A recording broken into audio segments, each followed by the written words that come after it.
एक घने जंगल में एक मुनि जी अपने शिष्यों के साथ आश्रम बनाकर रहते थे। आश्रम में बहुत हरियाली थी। आम, केले, नीम, पीपल आदि के वृक्षों से आश्रम भरा हुआ था। मुनि जी बहुत विद्वान थे। वह चाहते थे उनकी विद्या और ज्ञान का लाभ पूरी दुनिया को मिले। उन्होंने बच्चों को रहने की व्यवस्था भी कर रखी थी। बच्चों को यहाँ रहना बहुत अच्छा लगता था। हरी हरी घास पर दौड़ना, झरने के ताजे जल में स्नान करना, पके हुए फलों को अपने हाथ से तोड़कर खाना, बच्चों को यह बहुत आनंद देता था। बच्चे चिड़ियाओं का चहचहाना सुनते, हिरण और खरगोश की दौड़ देखते थे।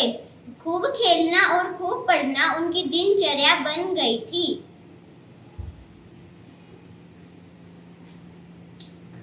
आश्रम में एक हरियल नाम का तोता भी रहता था। वह तोता एक पीपल के पेड़ पर रहता था। चिकने पंख और मुड़ी हुई चोंच वाले इस तोते से बच्चे बहुत प्यार करते थे।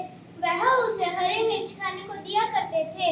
हरियल भी बड़े ही चाव से हरी मिर्च को खाता था।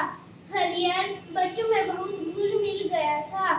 एक दिन मुनि जी बच्चों को पढ़ा रहे थे और हरियल तेजी से उड़ते हुए आया।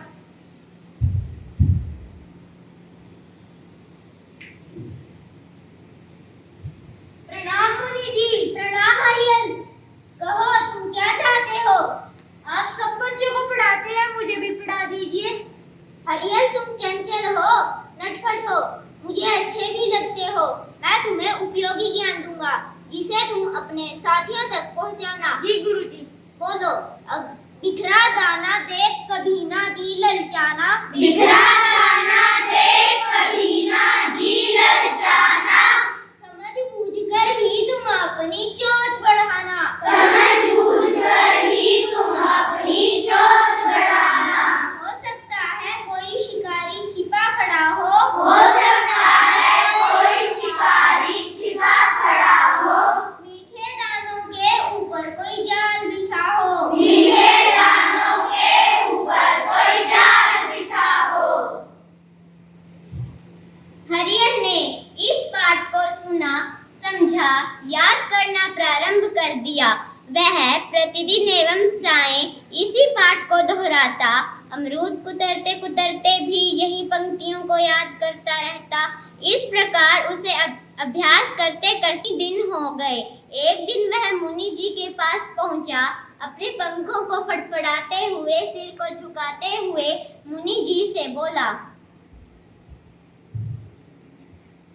प्रणाम मुनि जी। प्रणाम हरियल। मैंने आपका दिया हुआ पहला पाठ याद कर लिया। शाबाश। अब तुम दूसरा पाठ याद करो। जी गुरुजी। बोलो। अगर मुसीबत में फंस जाओ। अगर मुसीबत में फंस जाओ। सोच समझकर राय बनाओ। सोच समझकर राय बनाओ। सबकी सहमति से उड़ जाओ। सबकी सहमति से उड़ जाओ। एक दिशा में उड़ते जाओ, उड़ते जाओ। एक दिशा में उड़ते जाओ, उड़ते जाओ। सभी सफल हो आश्रम आओ, आश्रम आओ। सभी सफल हो आश्रम आओ, आश्रम आओ। हरियल ने दूसरा पाठ भी जल्दी ही याद कर लिया। मुनि जी के पास पहुंचा, प्रणाम किया और कहा। प्रणाम मुनि जी। प्रणाम हरियल। मैंने आपका दिया हुआ दूसरा पाठ भी याद कर लिया। शाबाश।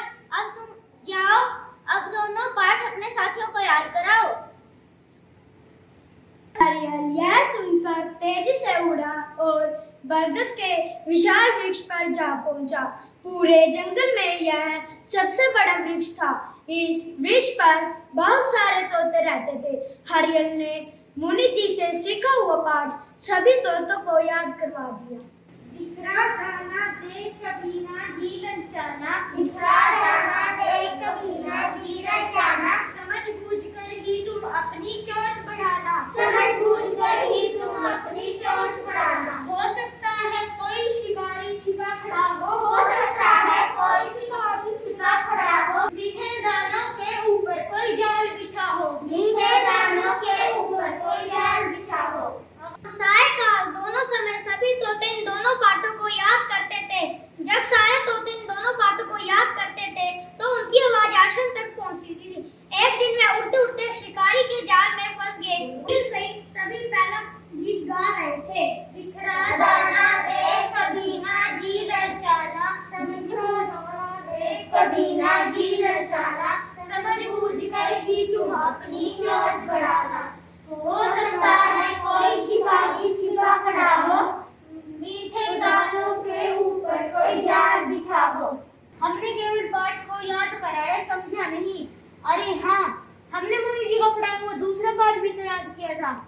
अगर मुसीबत में फंस जाओ, अगर मुसीबत में फंस जाओ, सोच समझ कर राय बनाओ, सोच समझकर राय बनाओ, सबकी सहमति से उड़ जाओ, सबकी सहमति से उड़ जाओ, एक दिशा में उड़ते जाओ, उड़ते जाओ, एक दिशा में उड़ते जाओ, उड़ते जाओ, सभी सफल हो आश्रम आओ, आश्रम आओ, सभी सफल हो आश्रम आओ, आश्रम आओ। गीत को समझकर सभी तोते जाल को लेकर उड़ गए और मुनि जी के आश्रम में पहुंच गए। प्रणाम मुनि जी। प्रणाम हरियल। आगे से हमें जो भी पाठ पढ़ाएंगे हम उसे समझ कर याद करेंगे और अपने व्यवहार में भी लाएंगे। ये हमें शिक्षा